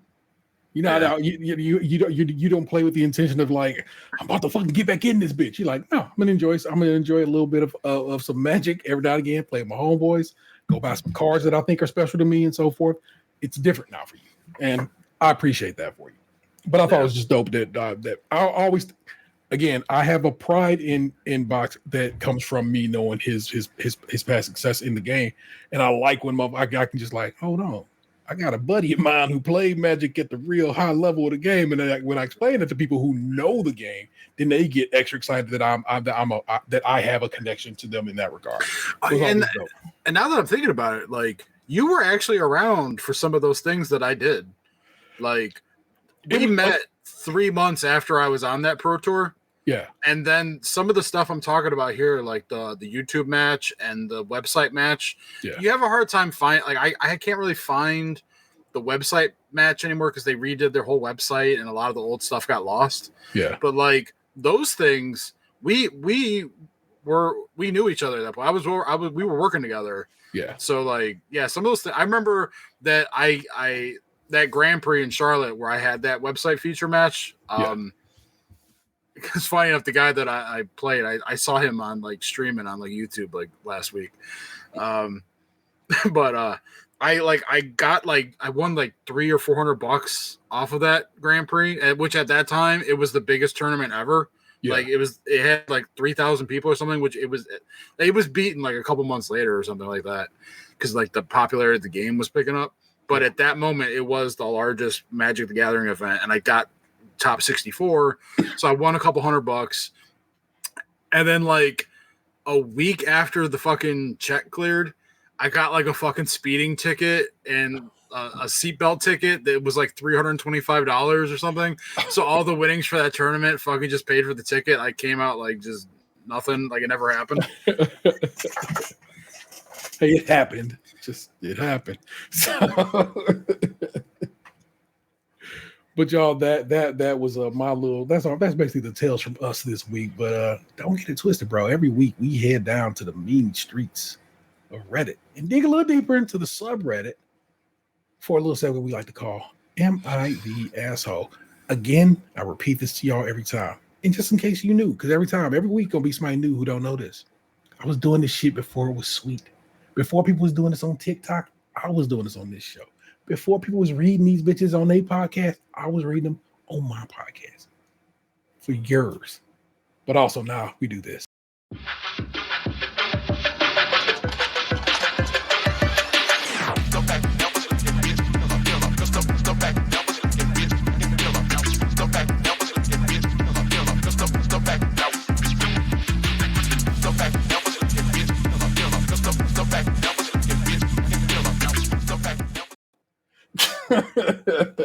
Was that a peach? It is a peach. Thank you, sir, for appreciating it. I didn't want to put a hole. I just was like, no, we'll put the butt. the hole was implied. I don't even know if these are the same ones from last week now. So they were I had them saved in my Reddit. So like that's why I have these. So here are our selection for the week. Am I the asshole for asking my dad to give me at least half of the money my mom owes me? Am I the asshole for telling my mom's husband my wedding isn't for him or about him? And am I the asshole here? I feel guilty that my 30 male wife, 28 female, admitted to me that she is miserable over the fact that I'm now sober. What the fuck? Which one would you like to start with on this adventure? How many are we doing? And we'll do two. We'll do two this week. I feel like 2 and 3. Okay, 2 and 3 it is. We'll start with the second one, and we'll wrap out. Actually, we're going to do that just in case it's sad. It seems sad that your wife don't fuck with you for being sober. So, yeah, so I'm getting like, party pooper vibes or something like that. Like, we can't hang like that. That's what I'm getting. I hope that's not what's happened here. Am I the asshole here? ? I feel guilty that my 30 male wife, 28 female, admitted to me that she is miserable over the fact that I'm now sober. I decided to get sober from alcohol around the beginning of 2024. I had been a steady drinker throughout my 20s, and since COVID, it had ramped up significantly. And I was becoming more and more comfortable with several tall boys after work every night. You're a beer guy. After some health scares, I figured it would be best to just see how far I could go without drinking. And then I didn't really miss it as much as I thought I would. So I decided to stop completely. Note, I still use cannabis products. California sober, baby. I'm very proud of myself in a way that I've never been. I never dreamed I would be someone who was sober. Additionally, even more recently, I started to take my diet a lot more seriously and started intermittent fasting, which I can feel already is really helping with my weight loss and eliminating the overall shitty, bloated feeling. My wife still drinks. I have no issue with this whatsoever. I'm not really tempted by alcohol in any way, shape, or form, so I could care less. Oh no, rather I couldn't care less. However, she did say that she would start fasting with me, which I was enthused by. I figured it would help us hold each other responsible. Today, my wife was upset due to a number of things, including work stress, several unexpected home expenses, etc. As we're sitting on the couch during some conversation, my wife mentions how stressed she's about everything recently and how she can't drink or eat during fasting, which were her favorite things to do to relax. I told her she absolutely can do those things, even if I'm not. I really don't care. She tells me that she knows I'm proud of myself and that you have to be judging her for not being sober and not fasting. She says she'll continue to fast with me because she knows I'd be disappointed in her if I stop. I even explained that my sobriety and weight loss goals are my own. It's really a me thing. It's not really about her in this particular instance. She's very upset with her current weight as well, and says she will not be happy. It says she will not be happy even if she's really, and says she will not be happy even if she's thin. I think this is a narrative she's telling herself. Well, yeah, that's exactly what's happening. That is a narrative she is telling herself. You're not wrong. Too long didn't read. I feel like I'm indirectly causing my wife to be miserable because of my recent life decisions about sobriety and weight loss. I feel insanely guilty and like a huge asshole, but insanely proud of myself at the same time. And I'm really confused and I hate to see her unhappy. Edit. Yes, I use the term sober, but several people have pointed out that it's not entirely accurate if I still use cannabis. Wasn't my intention to deceive anyone or myself. So let's just say I quit drinking instead. LOL. Again, California sober is a term. Maybe this guy doesn't know it, but that's exactly what it stands for. It means you don't do anything but cannabis. And there's nothing wrong with enjoying cannabis. I feel guilty that my wife admitted to me that she is miserable over the fact that I'm now sober. That's not what happened here. And in fact, reading your words, your wife didn't say she's miserable. She just is like, in reality, she had a bad day and was like, fuck, I wish I could drink. And no one was stopping her from not drinking, but she stopped herself from drinking. So actually gets big step for the little step, of respect to her actually for controlling herself in that situation and not bleeding on drink like she wanted to. She did tell dude, hey man, I feel as if I would disappoint you. But that's different than saying you make her miserable. In fact, those words did not come out. Like I said, what you wrote did not say that at all. So you're kind of the asshole because you lied on here, but you're not the asshole for trying to get your shit together and your wife kind of wanting to join you, but has not fully embraced it as you have right now. And that's okay. She'll find her way. What do you think, Box? Yeah, I mean, I agree with your assessment. Like, it definitely seemed like he overplayed the situation. I don't want to say for Reddit fame, but like, yeah, this doesn't really seem like that big of a deal. Like, yeah, I was expecting something kind of like, oh, me and my wife used to go to the bar all the time, and now I don't want to do it, and you know, she has no other hobby. Something stupid like that, or like, well, we go to our friend's house for wine nights, and I won't drink. Like something like that. This is just like, she's not even complaining. Yeah, she had a bad day and wished she could drink. And the reality of it is she could have, but she didn't. I think that should be applauded and not talked bad about on Reddit. You're a fucking asshole for bringing this shit to Reddit unnecessarily. Now you are an asshole. Because like I said, what you said happened is she said, man, I wish I could drink. But she didn't. And that should be applauded. Somebody in the comments said, yep, when I quit smoking weed, all my stoner friends got real uncomfortable, especially when I started talking about CHS and mental addiction. Oh, see, this dude in the comments became the party pooper. You can stop doing shit without telling other people, you know, maybe you should stop doing shit. It's unnecessary and uncool. I get it. You don't want to do it no more. So you worry, and that sometimes will oftentimes bring a worry out in you that are these people fucking up like I was fucking up? But that's not for you to do that. Don't be that person. Box stopped drinking completely. And not that Box was too heavy a drinker. Box is more a collector of fine liquor. But just was like, I'm good. Stopped, hands down, and ain't looked back. Don't do weed no more. Not do weed, but also, pretty much just like, I'm good on cannabis right now. You were good. You're just like, I'm okay. Yeah, what are we in? October? I am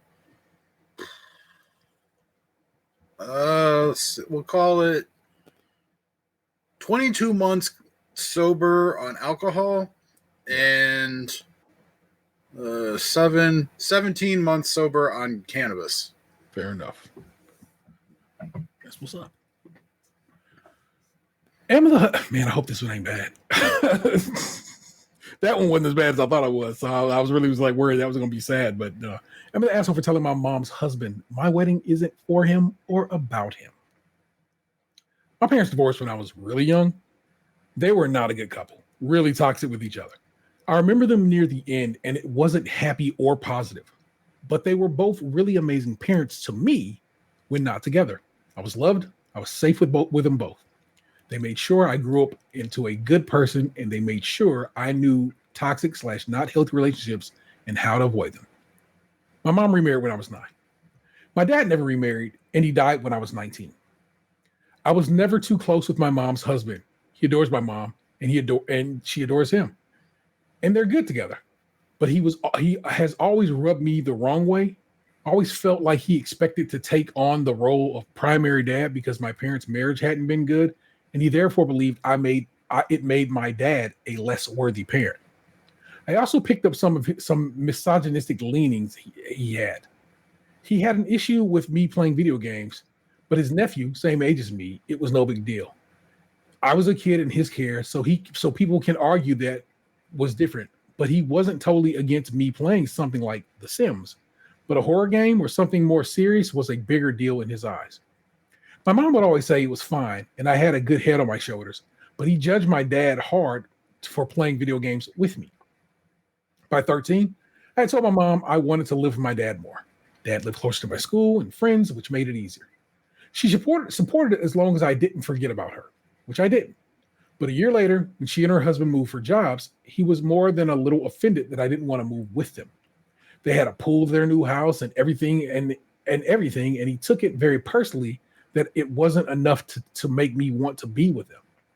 He never said a lot about it, but he did make the comment that most teens would kill for a pool. And there was always a vibe when I went to visit after that. He was also pissed I didn't call him when dad died. Today I'm 27 and getting married in a month. My mom's husband has an issue with the fact that he has no role in the wedding. Starting off, he's not paying or contributing money to my wedding. He is sitting next to my mom in photos at the family table, but he's not walking me down the aisle or anything. This has only increased when he found out I was wearing a photo of my dad on my wedding day, and that I was placing a small trinket of dad on a chair next to him and mom to represent him. He told me he doesn't like that dad has more of a presence and representation than he does. I told him my wedding is not for or about him, and he doesn't need to like it. He told me he deserved better because he's been my second dad a hot minute. I said nothing else, and he told me that I could try being more respectful. Am I the asshole? Only for writing this when you knew you weren't the asshole. Now this goes down. Nah, you're good. That dude's weird problem, and that's just what it is, man. Step parents have a weird life. It's a tough road to hoe, and so I can understand him feeling bad. It's like, man, here I am, present in your life, trying to be a good dude to you, but at the same time, he also seemed to be trying to push, and I think that's unnecessary. You just sometimes got to fall back and allow for it. And this man just apparently in the 18 years that y'all have been in one another's lives, he just never picked up on that lesson. And so you're absolutely right. Your wedding has nothing to do with him. It's not about him. Yeah, I guess. Yeah, you know what? And if your relationship has always been a little bit on the side, why would you try to have him become involved in your wedding in some way? Had y'all better life together, I could maybe see you making him, something in the wedding. Sure, I don't know, but this is what it is. And so it does suck for him, sort of, but also kind of sucks for him because he kind of sucked. So I'm personally glad that we read this one because it reminded me that I have to look up what it takes to get ordained to do weddings. Yeah. Because my sister has asked me to marry her and my brother-in-law next year, and I don't know the requirements. It literally is a website you can go to. I actually did it once, but because I didn't pay, you have to pay them at some point for them to send you the documents. So I did the registration process, but I didn't pay for the documents. So I don't have the documents that can say that I can do it. But I am registered with the it's like the Universal whatever, something situation church or whatever. And so you're good to go after that. And so it's super quick. And it was I don't know, it's like $50. I just didn't have the $50 to give them at that point. I was like, I'm good. I'll buy something else with that. So well, it was funny because like obviously like my they've saved the dates and stuff haven't gone out, but like I hear about everything because it's my sister. It's not like, oh, my friend from back school. It was like, it's literally my fucking little sister. Yeah. And so I've been hearing about like how like, you know, they've been looking for determining where they're going to get the catering from and the venue and all this and that and the other. And like, I made the joke about like, oh yeah, I could be the officiant, whatever. Like I just made a joke about it. Yeah. And then it went from that to like the other day, my stepmom's like, oh, you know, I told her what you said. And she goes, would he do it? She was like really excited at the idea of you doing that. And I'm just like, I mean, I can look into it, you know, like I guess if she really wants me to, she's like, yeah, she thought it'd be really cool for you to marry them. And I'm like, all right, well, I guess I'll look into it then. But then she started talking about how like officiants make fucking bank. You can. Yes, you can. Yeah, they're like a couple $100 a pop. And it's like, you don't have to do shit other than stand up there, do your spiel, you know, razzle dazzle, kiss and sign some paperwork, and then you're out. You're out. Like you don't got to hang around for shit. So it's just like book weddings, make $300-$400, and just like that's a nice little side hustle. Well, I just stuck in the chat for you where you need to go take care of that. So that's right there for you at your leisure. You can just grab that link. And Universal Life Church is the name of this organization that will ordain anybody. and like I said, yeah, at that point you can't become like, I am the officiant of this neck of the woods. Come to your boy. Brush it off. Yeah, I wonder then, like, all right, like I go through with this, right? And say I get good at it. Then it's like, how does one advertise themselves as an officiant? Yeah, an officiant. Like, good question. Is there like a LinkedIn for this or some shit? You know, I'm pretty sure that definitely. Well, yeah, you can probably add that to your LinkedIn, but also I'm pretty sure it just has to. It starts making the rounds. Like, yo, we had this guy at our wedding and he was amazing. You should probably consider having him for your officiant if you're not going to have somebody else. I think it's just like a word of mouth situation. That's not really advertising. But if you were like pretty good at this, then you probably could just like make something up, a little website or something to be like, hey man, you need a guy, I can be that guy. Check out, and you know, have video examples of you giving like amazing like officiant speeches and so forth and so on. That bullshit, it's like a Bible verse that everybody reads at every wedding I've ever been to. It makes me insane. Love is patient. Love is not this. Love is not that. And I'm like, you don't know what love is then, because trust me. Trust me, that passage is not a factual, accurate statement. As people who've been married, as people who've been divorced, love is a lot of things, but that particular Bible passage is on some nonsense to your mans. But also, I'm not a man of faith, so I feel like I may be like perfectly qualified for the position if I like not just my sister, but like if I were to become ordained. Yeah, because as a man who has never experienced a loving relationship, I'm kind of untainted. So I can go up there and I can spill fucking platitudes and hopeful, unadulterated, just positivity as far as the thought of love goes. And it could be believable. I trust you'll be very good at this if you choose to walk this walk. So That's what's up. That was this week's Am I the Assholes? Hope you enjoyed them. Let's talk a little bit of entertainment. Go on, sir. I'm just thinking about like you know how like 90s wrestling was just like fucking like comic book characters, really. I was just started thinking about Bruce Pritchard when he was in the 90s, when he was Brother Love. And he like came out in the white suit with the red tie, and he can make his face like that flush red or whatever. I love you. like that would be my fucking like ordained outfit. Your just bitch. the white tie. You love her. At one point, somebody had to wrestle for a child, people. It's a real weird thing. It got weird in wrestling there for a stretch. Eddie Guerrero may have lost that match, but Dominic Mysterio looks more like Eddie than he does Ray. Oh, shit. I am still watching The Penguin. I have not watched this past Sunday's episode. It was the Big Brother finale came on, and Vanessa wanted to watch that. So that is what she watched instead.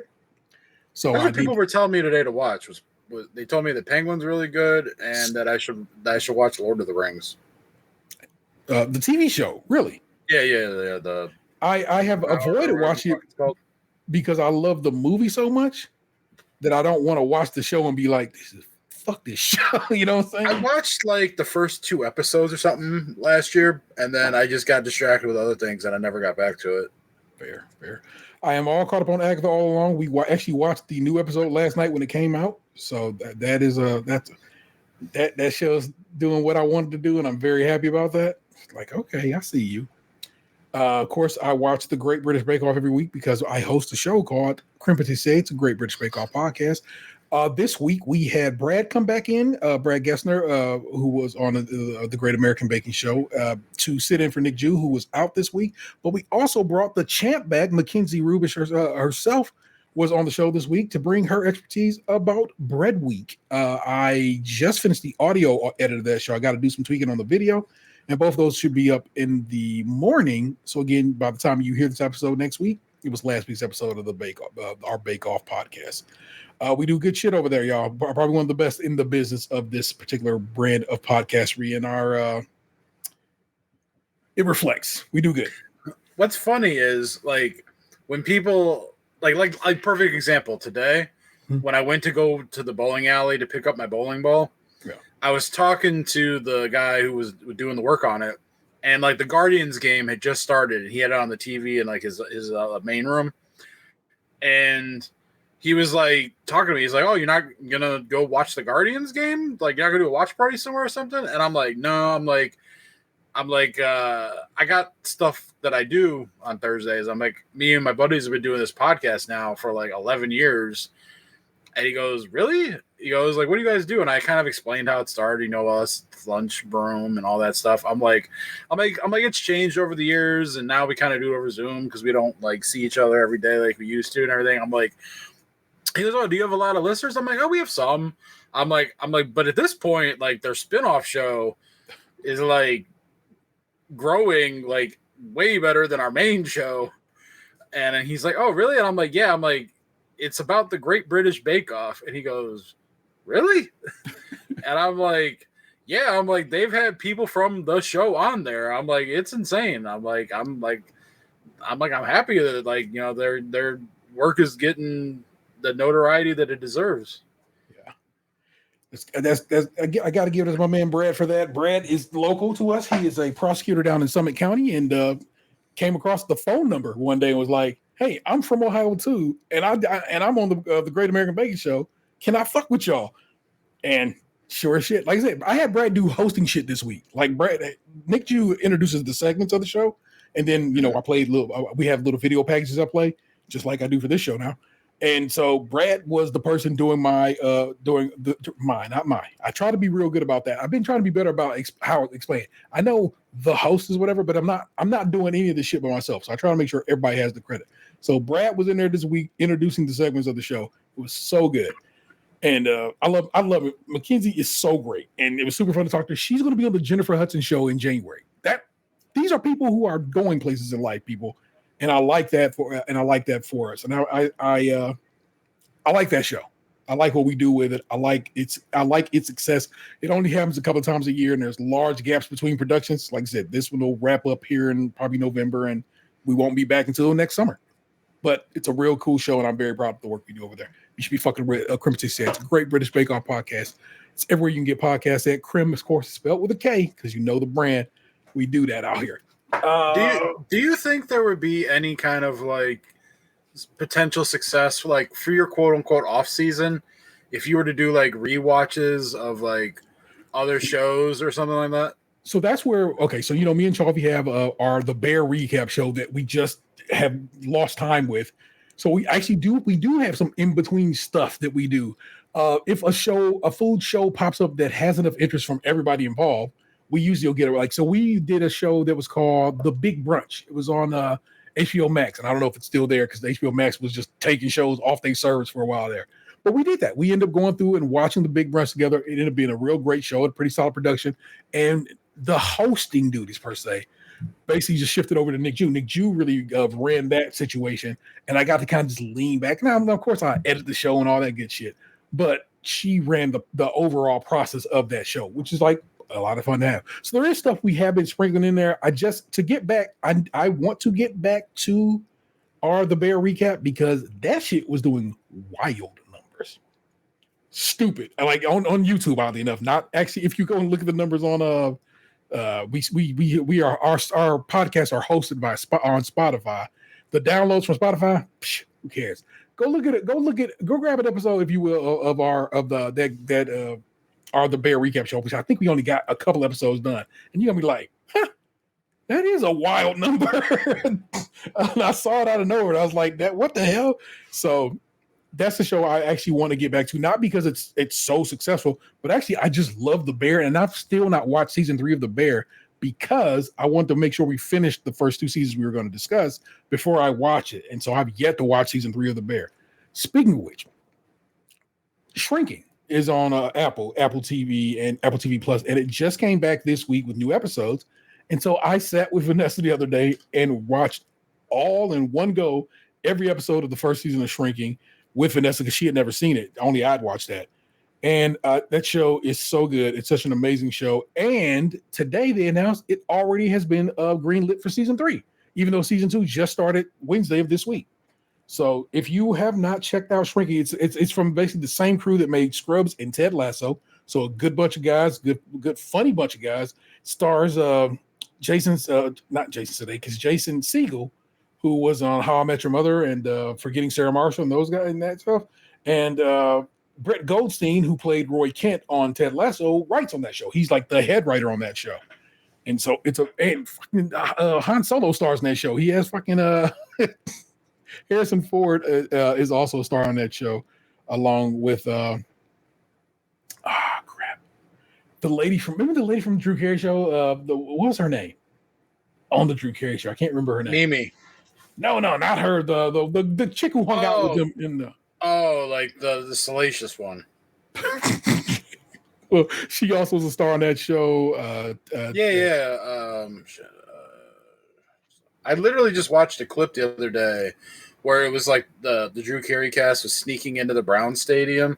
On that show, she was Kate O'Brien. Her name's Krista Miller. Yeah. I actually wanted to give you guys all the stars of Shrinking because I think they deserve it. Jessica Williams plays Gabby, a lovely black actress who kills it. Like I said, Krista Miller is Liz. There's this. Those people. There are people who are in the show who aren't stars. Heidi Gardner, who you might know from Saturday Night Live, hilarious on Saturday Night Live, a lovely lady, plays one of the doctor in the show's patients, and it's a great show. Again, first season's already done. Second season just started, so there's 2 episodes up this week, and so by the time you hear this, the 3rd episode will be up. That's that. So that is what's up. Silo. I don't know if you ever watched Silo on Apple TV, but Silo season 2 is about to start here next month in November. Excited about that as well. I love Silo so much that I went and read all the books that it's based on. So I'm technically very ahead of that situation now. But great show, y'all. And so these are just some suggestions I give you. I started, quote, reading The Air Affair by Jasper Ford. I've read it before. I've actually physically read that book. I actually started listening to the audiobook version of it. And That's an old school book on tape because it literally is from Books on Tape, the production company that made Books on Tape. So that I have that one. I am listening to, oddly enough, Glorilla dropped her album, Glorious. And if you've been fucking with Glorilla because you see people dancing her music on TikTok and the like, and you think, man, I kind of like her sound, give her album a listen. 42 minutes. So it's kind of a short listen, but it's really, really good. She has a lot of people on it, man. Megan Thee Stallion's on it, Sexy Red's on it, Lotto's on it. So all these other lady rappers are on here with her, and I think that's so dope. Kirk Franklin's on a song with her if you want to, because at some point rappers always got to make a little churchy song. They can't help themselves. They really want to be like, my success came from God, and so I got to make a church song, which I'm not knocking. I'm just saying. But Glorious by Glorilla is fantastic. TGIF is on it, but Glow is not on it. So I'm saying if you were like, hey, whatever. I came across some guy doing this beautiful cover of the Smiths, and so I was like, yo, that song, he sounded amazing, no doubt. But I was like, let me go listen to the OG version of it. And so I went and listened to the song he was covering, This Charming Man by the Smiths. And I really, really enjoyed it. And I know Morrissey is a real piece of shit, but he made some great music back in the day. And so This Charming Man by the Smiths is really amazing. Podcast-wise, I would tell you to listen to Boars, Gore, and Swords. It initially began as a Game of Thrones podcast, but now they just kind of review shows as well, and they just the last 2 episodes have been them reviewing the first 2 episodes of Agatha all along, and I really like their perspective because they're not super Marvel fanboys. In fact, sometimes they feel like Marvel haters, but I like sometimes having that perspective. You know what I'm saying? That way, I'm not always in my bubble and thinking of only how I feel about these shows. I love Agatha all along, but it's okay for some people to not love Agatha all along. And for reasons, but there you go. That's what I've been listening, reading, watching, kicking it with, man. I have not really played anything, I at all, but I'll get the games when I can get the games. Box, what about you, man? Watching, reading, all that good shit. Recently, I watched the newest episode of From that MGM that show. Yeah. I watched the new episodes are up on Sundays, so I watched the newest episode of that. I don't remember what scary movies I told you guys on the last episode that I watched, but honestly, I don't think I've really watched any since then. It's like last Friday I played Call of Duty. Saturday, I was hanging out with my brother and just kind of like digging around the house. Sunday, I watched football all day. Monday, I worked, and then I had bowling.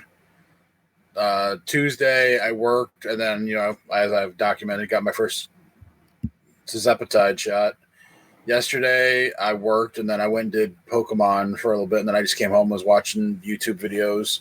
And today, I Guardians. So, like, I haven't really carved out time to, like, watch any new movies. Oh, I did watch a new episode of Found, Okay. The Peacock show. Like I'm current on that. So yeah, I guess I did watch that. I watched the wrestling pay-per-view. That's what I did Saturday night. Which one? What? AEW Wrestle Dream. So Okay. that's what I was doing. So I haven't seen this week's episode of Agatha here, there, and everywhere yet. But I'll probably catch that like tomorrow or something. Okay. There you go. That's a box and I've been watching and grooving and getting down to because you're down like that. It's a delight. But that's a show. Yeah. In case you didn't know, a little bit of housekeeping. Please rate, review, subscribe, and share the show wherever possible. Give us a subscription over on YouTube. We are at 60. Remember, the goal is by the end of the month to be at 75. I got like, what is that? 13 days left? No, 14 days left in the year, in the month. I don't know if I'm gonna hit that 75, but if I can, with your help, that'd be real great, wouldn't it? YouTube. Okay.